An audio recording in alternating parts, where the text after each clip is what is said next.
In a time where black women were only cast as stereotypes, Diahann Carroll came in to change the mold. In Pearls, Power, and Elegance, she changed Hollywood from the inside out. She was born in the 1930s to a subway conductor and a nurse. Born in the Bronx and raised in Harlem, she started modeling at the age of 10. Her first opportunity was with Ebony magazine. She attended the High School of Music and Art and then NYU. She majored in sociology but continued her classical training in voice. She was so talented, in fact, that she received a scholarship from the Metropolitan Opera. This was a rarity for any teenager, but especially a black teenage girl in the mid-1950s. Her television debut came at the age of 18, where she landed on the show Chance of a Lifetime. She won multiple weeks in a row for her rendition of Why Was I Born? In 1962, she starred in No Strings, a Broadway musical written by Richard Rodgers. It was groundbreaking because of the love story between a black woman and a white man with no racial subplot. Carroll herself said that it was a little bit shocking to people, because the story was just about two people falling in love. This musical won her a Tony Award for Best Actress in a Musical. She became the first black woman to ever do that. In the 50s, she was also being cast in other films. She was cast as a glamorous side figure. Her voice was dubbed, but her presence was undeniable. However, she was given her voice when she was cast in the lead role of NBC's Julia in 1968. She played a widow nurse raising her son, and it was the first time that a black woman starred in a primetime TV role without being a servant, or in some type of servant role.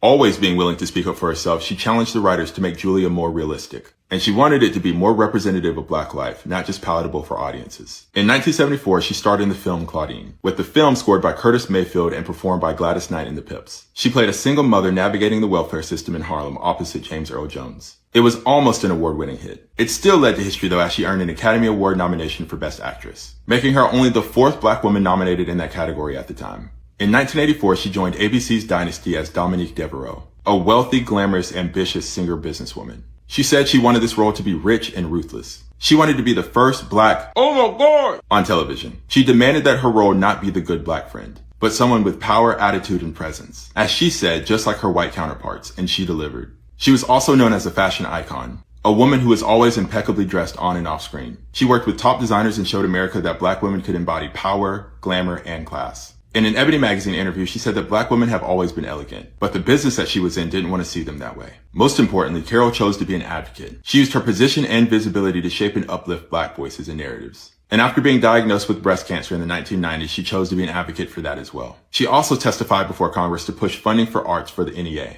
In October of 2019, she passed away, and she received tributes from around the world stating her impact, including some of America's own black women trailblazers in film. Women like Shonda Rhimes, Oprah, and Viola Davis, all of whom said that she left an indelible mark on their lives. Diahann Carroll was not safe. She was disruptive. She caused good trouble and demanded that Hollywood see black women as what they could be and what they were. She did that and pushed a whole new generation to demand even more. She wasn't just an actress. She was foundational.